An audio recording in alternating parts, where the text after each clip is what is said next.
සුබ දවසක් පිළිගන්නවා SL පස්සේ YouTube channel එකත් එක්ක අදත් එකතු වෙලා ඉන්න හැම කෙනෙක්වම ඉතින් ගොඩ කට්ටියක් අහලා තිබ්බා අයියේ පරණ ජපාන් බයික් එකක් ගන්නද නැත්නම් අලුත් KTM 250 බයික් එකක් ගන්නද කියලා.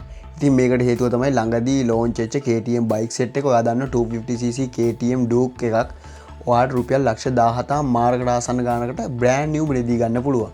ඉතින් අන්න ඒකත් එක්ක සාමාන්‍යයෙන් 2005-6 ඉවර වෙච්ච Honda 250 එකක් 120කට විතර යද්දි මේ දෙකෙන් මොකක් ගන්නද කියලා සමහරුන්ට හිතා ගන්න බෑ.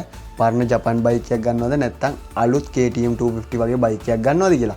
ඉතින් අන්න ඒ හින්දා තමයි අද මේ වීඩියෝ එක ගෙනල්ලා තියෙන්නේ. ඉතින් අද අපි කතා කරමු පරණ ජපාන් 250cc බයික් එකක් ගන්නවද නැත්නම් brand new KTM 250 Duke bike එකක් ගන්නවද කියලා. ඉතින් මම මෙතනදී 250cc බයික් එක විදිහට කම්පෙයාර් කරන්න ගත්තේ ගොඩක් කට්ටියක් කැමති Honda 250 එක.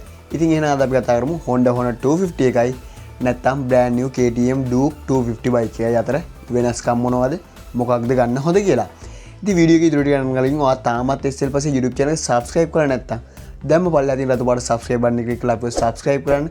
subscribe කරාට පස්සේ අපි වීඩියෝ එකක් දාපු ගමන් ඒකේ notification එක ඔයාගේ ළඟටම ගෙන්න ගන්න පුළුවන්. ඉතින් අනිවාර්යයෙන්ම channel එක subscribe කරන්න. subscribers ලක්ෂයට ටිකක් ලඟ වෙලා ඉන්නේ. subscriber 88400 ගාණක් ඉන්නවා මේ විදි channel එකේ. ඉතින් ලක්ෂ ගාන එක පොඩි හිණයක් තියෙනවා. ඉතින් අනිවාර්යයෙන් subscribe කරන්න යන්න කියලා මතක් කරන ගමන් අපි යමු Honda 250 vs KTM Duke 250 bike එකේ කම්පෙයාර් වීඩියෝ එක බලන්න.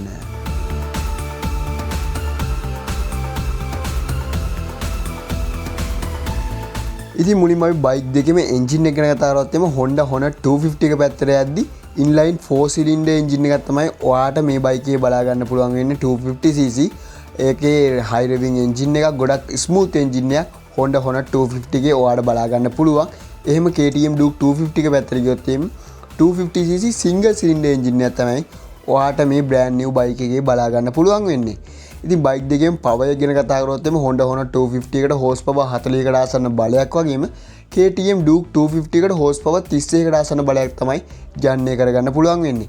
ඉතින් පවර් එක පැත්තෙන් අනිවාර්යයෙන්ම Duke 250 එකට වඩා Honda 250 එක අනිවාර්යයෙන්ම ඉස්සරහින් ඉන්නවා. මේ බයික් දෙකේම ඇක්සලරේෂන් එක ගැන කතා කරොත් එම Honda 250 බයික් එකට පැය කිලෝමීටර් 0 ඉඳන් පැය කිලෝමීටර් 100 දක්වා පිකප් කරන්න යන්නේ. තප්පර 6කට ආසන්න කාලයක්. ඒ වුණාට KTM Duke 250 බයික් එකට යන්නේ තප්පර 7ත් 8ත් අතර වගේ කාලයක්. ඉතින් ඒ පැත්තෙන් බැලුවත් පවර් එක පැත්තෙන් බැලුවත් අනිවාර්යෙන් Honda 250 එක KTM Duke 250 එකට වඩා ඉස්සරහින් ඉන්නවා. Honda 250 බයික් එකේ එන්ජින් එක පැත්තට යද්දි high revving එන්ජින් එකක් හින්දා ගොඩක් ස්පීඩ් ගොඩක් ස්මූත් විදියට රයිඩ් කරන්න පුළුවන්. ভাইබ්‍රේෂන් එහෙම ගොඩක් අඩුයි KTM Duke 250 බයික් එකත් එක්ක ගත්තාම. ඉතින් අනිවාර්යෙන් පවර් එක පැත්තෙන් නම් ඉස්සරහින් ඉන්නේ Honda 250 එක. අපි කොහොම කතා කරමු බයික් එකේ top speed එක ගැනත්. බයික් දෙකේම top speed එක ගත්තොත් එimhe Honda 250 එක පැයට කිලෝමීටර් 180ක වගේ top speed එකකට යන්න පුළුවන්. ගොඩක් කට්ටිය දන්නවා ඒක. ඒ වුණාට brand new KTM Duke 250 එකට ගත්තොත් එimhe මේ බයික් එකේ යන්නේ maximum නැත්තම් top speed එක සාමාන්‍යයෙන් පැය කිලෝමීටර් 140ක් 150ක් අතර වගේ ප්‍රමාණයක්. ඉතින් ඒකත් එක බලද්දි top speed එක පැත්තෙනොත් Honda 250 එක ඉස්සරහින් ඉන්නවා. බයික් දෙකේම full පැත්ත ගැන කතා කරද්දී Honda 250 එක තියෙන ලීටර් 16ක තරමක් විශාල ඉන්ධන ටැංකියක්. ඒ කාලේ තිබ්බ තාක්ෂණයත් එක්ක කාබුරේටර් සිස්ටම් එකක් තමයි මේ Honda 250 බයික් එකට යොදාගෙන තියෙන්නේ. ඉතින් ඒත් එක්ක මේ බයිකේ fuel consumption එක ලීටරයකට කිලෝමීටර් 20ත් 25ත් අතර වගේ ප්‍රමාණයක් තමයි වෙන්නේ. සාමාන්‍යව ස්පීඩ් රයිඩ් කරොත් එimhe මේක ලීටරයකට කිලෝමීටර් 15 20 අතර වගේ ප්‍රමාණයක් දක්වා අඩු වෙනවා.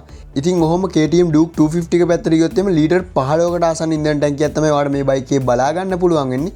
ලීටර් 15ක ඉන්ධන ටැංකියක් තිබ්බට මේකට හඳුන්වා දීලා තියෙන EFI තාක්ෂණයත් එක්ක Honda 250 එකට වඩා මේ බයිකේ fuel consumption එක ඉස්සරහින් ඉන්නවා. සාමාන්‍ය ලීටරයකට කිලෝමීටර් 30ත් 35ත් අතර වගේ ප්‍රමාණයක් තෙල් කරනවා කියලා තමයි කැටලොග් එකේ නම් බලා ගන්න පුළුවන් වුණේ.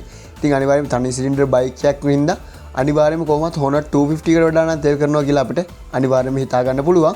ඉතින් තව පැත්තක් ගැන කතා කරොත් එimhe බයික් දෙකේම ටැංක් එක එකපාරක් ෆිල් කරලා යන්න පුළුවන් රේන්ජ් එක ගැන කතා කරොත් එimhe Honda 250 එකේ fuel consumption එක අඩු හින්දා ඊට වඩා ලොකු දුරක් ලීටර් 15ක KTM Duke 250 ටැංකියෙන් ඔයාලට යන්න පුළුවන් කියලා ඒකත් අනිවාර්යයෙන් මතක් කරනවා. ඉතින් ඔයා fuel consumption එක පැත්ත බලනවා නම් අනිවාර්යයෙන්ම යන්න ඕන බයික් එක තමයි අලුත්ම අලුත් KTM Duke 250 බයික් එක. හයි යාළුවනේ අද ඔයාලට මේ වීඩියෝ ගෙනලා තියෙන ලෝක ප්‍රසිද්ධ Melbet කියන විනෝදාස්වාද platform එක. ලංකාවේ ඉඳලා එක්ස්ට්‍රා ඉන්කම් එකක් හොයන්න ඉන්න ඔයාටයි මේ chance එක. මේක හරියම simple වැඩක්. register වෙන්නත් තියෙන එක මේ click එකයි. local payment method support කරනවා. ඒ වගේම customer support එකත් ඔයාලට පැය 24ම සිංහල සහ ඉංග්‍රීසි කියන භාෂා දෙකෙන්ම ලබා ගන්නත් පුළුවන්. පටන් ගන්න මෙහෙමයි. ඩිස්ක්‍රිප්ෂන් එකේ තියෙන ලින්ක් එකට ගිහලා sign up වෙන්න. ඊට පස්සේ ඔයාගේ ප්‍රොෆයිල් එක කම්ප්ලීට් කරන්න. ඊට පස්සේ ඔයාගේ පළවෙනි top up එක කරන්න. ඔයා SL පස්සේ ප්‍රොමෝ කෝඩ් එක යූස් කරොත් එහෙම ඔයා දාන ඩිපොසිට් එක ඩබල් කරගන්නත් පුළුවන්. ඔයා කැමති වෙලාවට ෆන් ගේම්ස් ප්ලේ කරන්න තියන්නේ. ඔයාගේ විඩ්‍රෝවල් ඔයාගේ බැංක් account එකටම ගෙන්න ගන්නත් පුළුවන්. චෙක් කරලා බලන්න ඩිස්ක්‍රිප්ෂන් එකේ තියෙන ලින්ක් එකෙන් ගිහලා sign up වෙන්න. SL පස්සේ ප්‍රොමෝ කෝඩ් එක යූස් කරන්න. offers explore කරන්න. ඔයාට set වෙනවා කියලා බලන්න. බයික් දෙකේම සස්පෙන්ෂන් පැත්ත ගැන කතා කරොත් එimhe Honda Honor 250 ගේ වාට ඉස්සරහා බලා ගන්න පුළුවන් ටෙලිස්කෝපික් ෆෝක්ස් පිටිපස්සට ස්විං ආර්ම් එකත් එක මොනොෂොක් එකක් බලා ගන්න පුළුවන්. ඔහොම KTM Duke brand new 250 එක පැත්තට ගියොත් එimhe ඒක ඉස්සරහා ඔයාලට USD ෆෝක්ස් බලා ගන්න පුළුවන් වෙනවා වගේම පිටුපස නැත්නම් රියර් සයිඩ් එකේ ස්විං ආර්ම් එකත් එක මොනොෂොක් එකක් මේ බයික් එකත් බලා ගන්න පුළුවන්. ඉතින් ඒත් එක්කම ඔයා Honda Honor 250 එකේදී හොඳ කම්ෆර්ටබල් රයිඩ් එකක් දාන්න පුළුවන් Honda Honor 250 එකේ. ඉතින් ඔයා KTM Duke 250 බයික් එකේ පැත්තට ගියොත් එimhe හොඳ ස්පෝර්ට් ෆීල් රයිඩ් එකක් දාන්න පුළුවන් KTM 250 බයික් එකේ.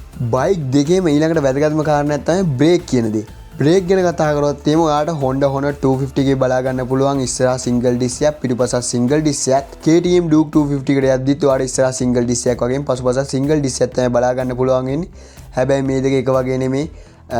ඔයා දන්නවා Honda Honor 250 එක හැදුවේ 1995 ඉඳන් 2005 කියන වර්ෂය දක්වා.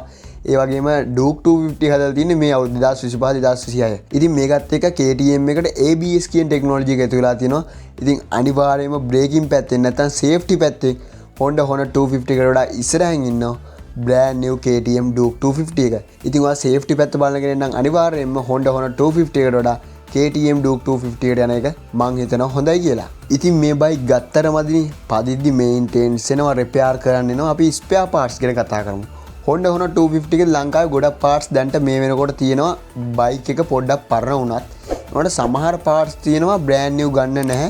ඒවට රීකන්ඩිෂන් පාර්ට් තමයි සමහරු දාන්නේ. ඉතින් ඔයා KTM එක පැත්තට ගියොත් මේ KTM එකේ අලුත් ලෝන්ච් එකත් එක්ක 250 බයික් එක අලුත් තින්ද අනිවාර්යයෙන්ම Honda 250 එකට වඩා ඔයාට පාර්ට්ස් හොයාගැනීමේ පහසුවක් තියෙනවා. ඉතින් අනිවාර්යයෙන්ම ස්පෙයා පාර්ට්ස් පැත්තෙන් අනිවාර්යයෙන්ම යම් තාක් දුරකට Honda Honor 250 එකට වඩා KTM එක ඉස්සරහින් ඉන්නවා. අපි දැන් කතා කරමු second hand market එක ගැන. ඔයා දන්නවා දැන්ටමත් Honda Honor 250 brand new bike නෑ. මේ බයික් හදලත් ගොඩක් අවුරුදු 15ක් 20ක් විතර පරණයි. ඒ උනාට මේ බයික් වල මාකට් එක ලංකාවේ තියෙන බයික් එක්ක කන්ඩිෂන් එක ඔයාට බලා ගන්න පුළුවන් ලක්ෂ 15 ලක්ෂ 25 අතර වගේ මුදලකට මේ බයික් අලෙවි වෙනවා. ඒ වුණාට KTM Duke 250 බයික් එක brand new අලෙවි වෙන්නේ රුපියල් 17,30,000 ගාණක් වගේ මුදලකට. ඉතින් අන්න ඒකත් එක්ක බලද්දි second hand market එක ඔයා බලනවා නම් අනිවාර්යයෙන්ම Honda Honor 250 එකේ second hand market එකේ KTM Duke 250 එකට වඩා හොඳ තැනක ඉන්නවා. ඉතින් අන්න ඒ හින්දා second hand market එකත් බල්ලා බයික් එකක් ගන්න ඉන්න කෙනෙක් මං හිතනවා Honda Honor 250 එකක් ගන්න එක ඔයාට අනිවාර්යයෙන්ම හොඳ වෙයි කියලා. ඉතින් ඔයාගේ අදහසෙන් වලින් පල්ලෙන් කමෙන්ට් එකක් දාන්න. ඉතින් අනිවාර්යයෙන්ම තව ප්‍රශ්නයක් තියෙනවා මේ බයික් දෙක ඔයා මිලදී ගණන්දී ඇති වෙන ගැටලුව.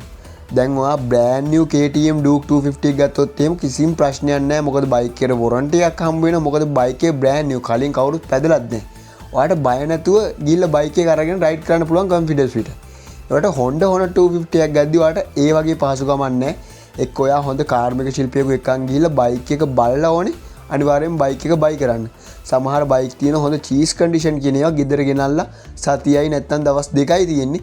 ඒකට සමහර බයික් තියෙනවා තාමත් brand new condition තියෙන රයිඩර්ස්ලා එදිනෙදා යූස් කරන බයික් තියෙනවා තාමත් ලංකාවේ හොඳට පදින ඒවා කිසිම ලෙඩක් නොදී. අන්න ඒ හින්දා පොඩි රිස්ක් එකක් තියෙනවා Honda Honor 250 එකක් ගනිද්දි. ඔයා හරියට බලලා ගත්තේ නැත්නම් අන්න එතන තමයි පොඩි රිස්ක් එකක් තියෙන්නේ. අන්න ඒ හින්දා ඒ අතින් බලද්දි KTM Duke 250 එකට යන එක අනිවාර්යෙන් වාසිදායක වෙන්න පුළුවන්. ඉතින් බයික් එකක් බයි කරන්න යද්දි ඔයාට තියෙන අදහස අනිවාර්යෙන් පල්ලෙහාන් කමෙන්ට් එකක් දාන්න. මොකද ඔයා දාන ඒ කමෙන්ට් එක මේ බයික් දෙකෙන් එකක් ගන්න ඉන්න කෙනෙක්ට අනිවාර්යෙන් වැදගත් වෙන්න පුළුවන්. ඉතින් අපි අවසාන වශයෙන් කතා කරමු ඔයාට ගන්න හොඳ අලුත් මාළුත් brand new KTM Duke 250 bike එකක්ද නැත්නම් used Honda Honor 250 එකක්ද කියලා.